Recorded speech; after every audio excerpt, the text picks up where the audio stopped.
Привет и добро пожаловать на канал, посвященный майнингу на ноутбуках. Почему именно ноутбуки? Давайте немножечко о преимуществах именно этого вида майнинга. Первое преимущество перед майнингом на видеокартах – это ниже порог входа. Что это такое? Это когда вы, заплатив определенную сумму денег, а видеокарты для майнинга и ноутбуки с этими видеокартами в мобильном варианте стоят сейчас приблизительно одних и тех же денег. Так, заплатив эти деньги, вы получаете уже готовый аппарат для майнинга. В отличие от видеокарты, когда, купив видеокарту за эти деньги, вы должны будете еще собрать риг даже из одной карты. Это потребует дополнительных затрат на блок питания, процессор, SSD и так далее. Второе преимущество – это то, что вы получаете больше за то, что вы заплатили. То есть вместо одной видеокарты вы получаете, собственно, оперативку, SSD, матрицу и так далее. В общем, целый ноутбук в сборе, что тоже неплохо. И третий плюс майнинга на ноутбуках относительно майнинга на видеокартах – это то, что у ноутбуков в случае, если вдруг майнинг станет невыгоден или вы решите выйти из майнинга, то, если вы решите выйти из майнинга, карты продать вы, конечно, сможете другим майнерам, но вот если майнить будет нечего по каким-либо причинам, то рынок тут же наводнит огромное количество видеокарт, сильно подешевевших, которые, в общем-то, в таком количестве никому будут не нужны. И они, соответственно, очень сильно упадут в цене. А ноутбуки, они останутся многофункциональными устройствами, на которых не только можно майнить, но и выполнять повседневную работу. И, конечно же, на них и спрос будет больше, и в цене они упадут гораздо меньше, чем ставшие ненужными майнерам огромное количество видеокарт. А теперь давайте поговорим о том, каким же должен быть правильный ноутбук для майнинга. И на первом месте у нас выбор чипа, графического чипа, видеокарты, интегрированной в ноутбук, собственно, то, чем ноутбук будет майнить. И тут, собственно, выбор не очень большой, но сейчас поговорим про производителя чипа. Производят чипы, которые нам подходят, нас удовлетворят. Это две конторы. Это AMD и NVIDIA. Если в обычном майнинге на видеокартах присутствуют в значительной степени и те, и другие, то с ноутбуками компания AMD как-то нас обделила своим вниманием. И, в общем-то, на рынке присутствует всего несколько моделей на чипе 5600M, который дает, в зависимости от настроек, от 35 до 40 мегахэш. И сейчас вот появился новый ноутбук от Asus с чипом AMD 6800M, который, тем не менее, пока ни один из умельцев разогнать, насколько я знаю, выше, чем 43 мегахэша, так и не смог. Если вы знаете что-то про новый чип от AMD и лучший результат разгона, пишите в комментариях, с удовольствием обсудим. Так что фактически по производителю чипа у нас выбора нет. Это NVIDIA. NVIDIA очень широко представлена различными моделями. И, соответственно, следующее – это выбор модели чипа, какой должен быть у ноутбука. А с выбором чипа у нас все уже посложнее. То есть, очень многие знают, что на рынке есть как NVIDIA 10 серии, 20 серии, 30 серии. И в принципе майнить можно на дешевых ноутбуках пока без проблем. Но есть некоторые обстоятельства, которые нужно учитывать при приобретении ноутбука. Первый из обстоятельств — это размер DAC файла. DAC файл — это файл с данными, увеличивающийся на 8 мегабайт каждый раз, когда находится 30 тысяч блоков в сети Ethereum. Соответственно, его размер все больше и больше и больше, а этот файл загружается в память видеокарты. Соответственно, на данный момент DAC файл уже превысил 4 гигабайта, и все 4-гиговые карты и, соответственно, с объемом памяти меньше, чем 4 гигабайта, уже майнить Ethereum не могут. Соответственно, при выборе нам нужно учитывать объем оперативной памяти видеокарты в нашем ноутбуке. Сайт MinerStat показывает нам приблизительное время увеличения DAC файла. И на первом месте у нас Ethereum, и приблизительно в конце февраля 2024 года видеокарты с 6 гигабайтами памяти тоже не смогут майнить Ethereum. Соответственно, если вы настроены прийти в майнинг надолго и планируете майнить своими ноутбуками много лет, то этот параметр обязательно нужно учитывать, то есть взять ноутбук с оперативной памятью не ниже, чем 6 гигабайт, а лучше 8.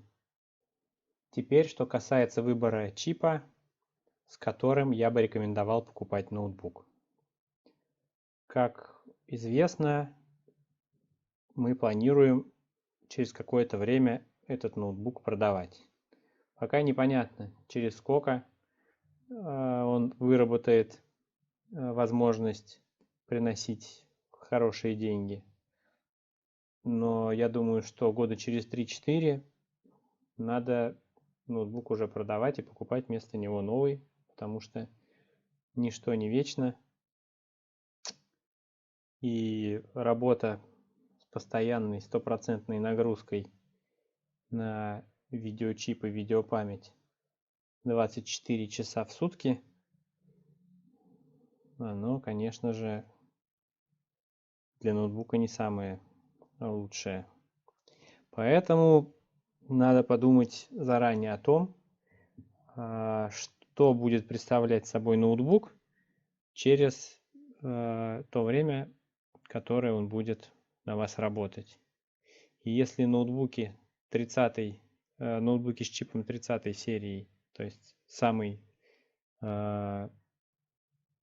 новый на данный момент, на конец октября 2021 года, через 3-4 года вполне себе будут еще востребованными и не будут выглядеть старой рухлядью уже, да, то, допустим, ноутбуки на 10 серии с какой-нибудь там 1060 там, это уже большой вопрос. И сколько они тогда будут стоить, и вообще нужны ли они будут через 3-4 года, тоже большой вопрос. Поэтому я бы рекомендовал не смотреть в сторону чипов 10-20 серии, а остановиться либо на 3060, либо на 3070. Ну, соответственно, конечно, 3070 дает больше мегахэшей, но и стоит существенно дороже. Плюс есть еще различия между чипами в плане так называемого ТГП.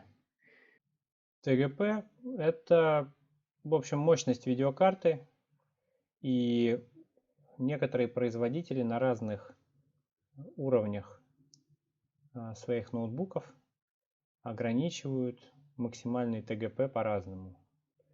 В самых относительно доступных ноутбуках ТГП может быть меньше, соответственно, и хешрейт, который мы получим при майнинге, тоже будет меньше. А на топовых существенно ТГП выше, и хешрейт уже гораздо больше радует глаз майнера.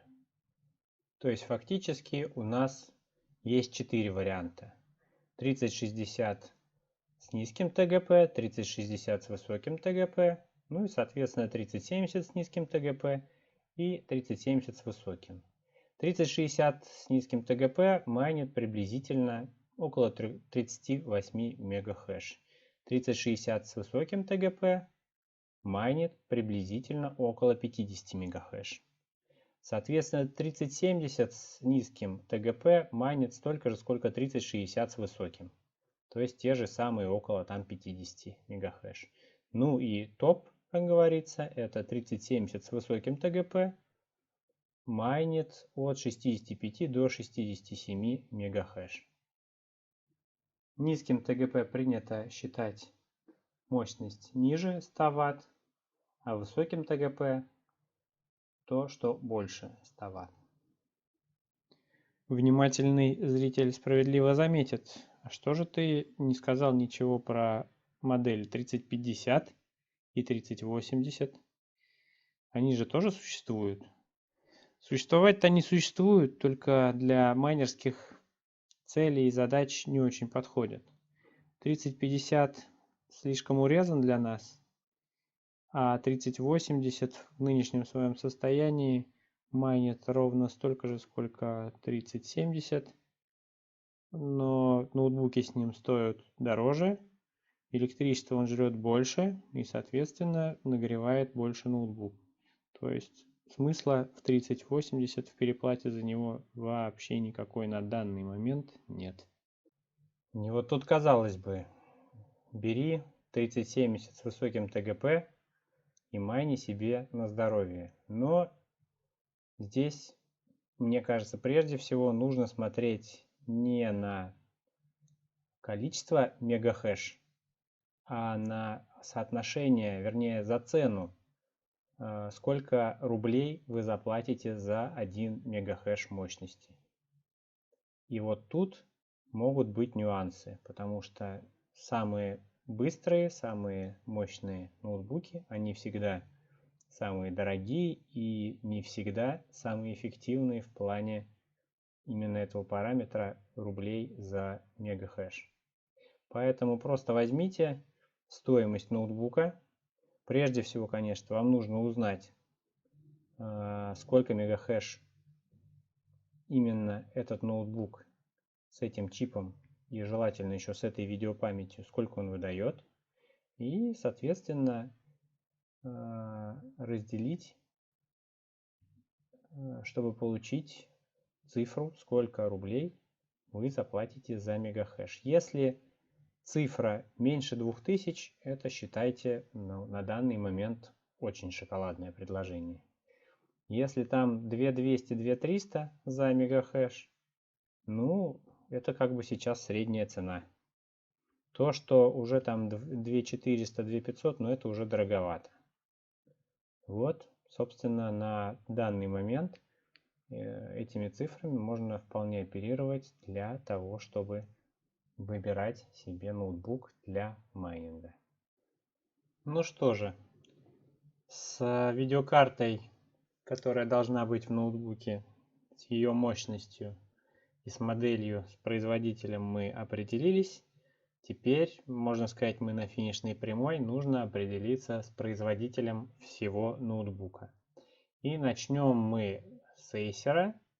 Почему начнем с Acer? Потому что это единственный, можно сказать, производитель, которого я крайне не рекомендую для того, чтобы покупать ноутбук именно для майнинга. Я допускаю, что эти ноутбуки вполне себе ничего в обычной эксплуатации, но для майнинга они непригодны. У них горят цепи питания на материнской плате. Было уже огромное количество случаев, когда люди майнили там месяц-два и потом долго и упорно либо ремонтировали, либо пытались обменять на деньги обратно. Поэтому, если вы планировали купить Acer, еще этого не сделали, я вас поздравляю, вы можете сэкономить себе кучу времени, нервов, ну и, в общем-то, и денег, потому что простой ноутбука это те же самые не заработанные в майнинге деньги. Следующий производитель, представленный на нашем рынке, это знаменитая марка Asus. И тут уже все не так очевидно. С одной стороны, я крайне не рекомендую брать под майнинг Asus серии TUF. Это тоже, мягко говоря, не очень приспособленные для этого ноутбуки. А вот более старшие модели, ROG, ROG Strix и так далее, это уже вполне себе хорошие модели, которые могут майнить очень даже неплохо, но нужно всегда учитывать тот момент, что компания Asus отрицательно относится, видимо, после того, как получила кучу рекламаций именно по своим тюфам, крайне отрицательно относится к майнингу, и совсем недавно все, у кого не было отключено автоматическое обновление, все владельцы ноутбуков Asus получили обновление, ограничивающее разгон их видеокарт в ноутбуках. Соответственно, пришлось им иметь геморрой с тем, чтобы откатывать прошивку на более старую и запрещать обновление. В общем, с такой политикой производителя, думаю, что ноутбуки Asus не самый лучший выбор для майнинга. Мы идем дальше, и следующий производитель, представленный на нашем рынке, это Gigabyte.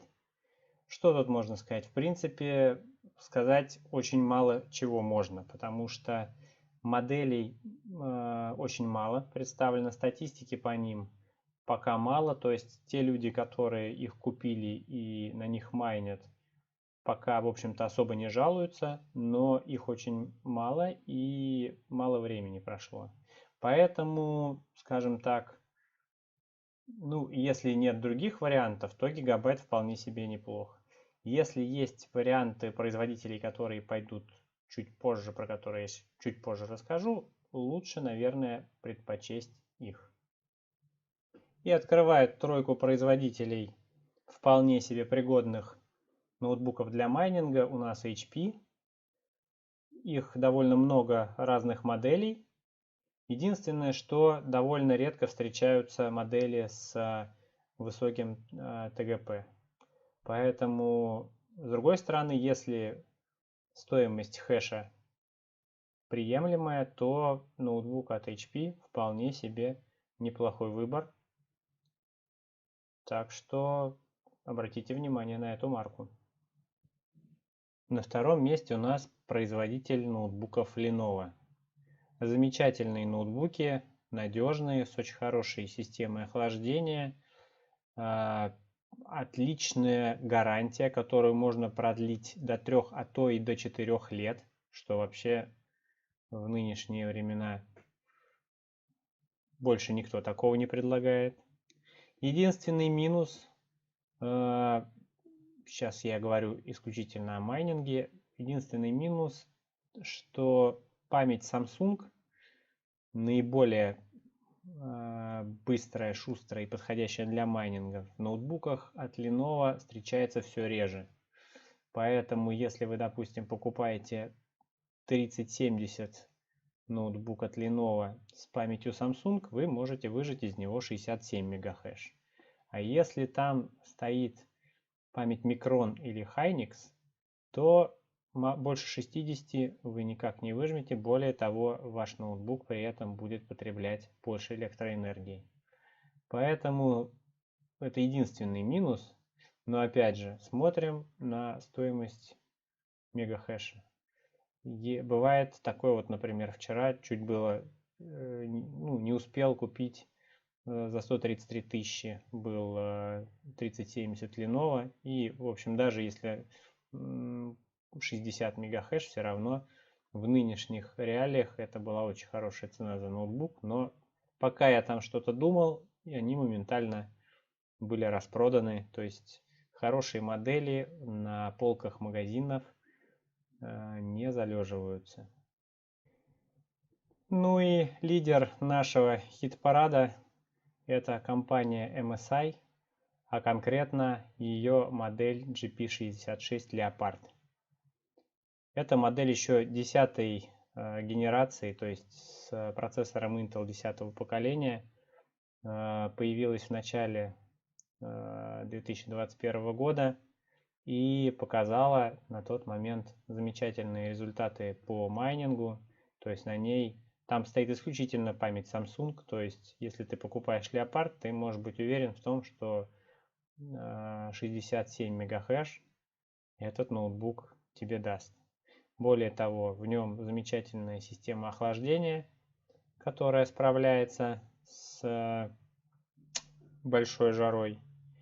В общем, этот ноутбук, у меня он есть и 10-го поколения, и 11-го поколения. 10-го поколения работает у меня с конца апреля, нон-стоп, тьфу-тьфу-тьфу, никаких проблем с ним нет. 11-е поколение работает чуточку еще лучше. Более того, процессор Intel 11 поколения существенно менее горячий, что дает нам чуть больше денег в майнинге на процессоре. Но это уже отдельная тема, про которую я расскажу в следующих выпусках.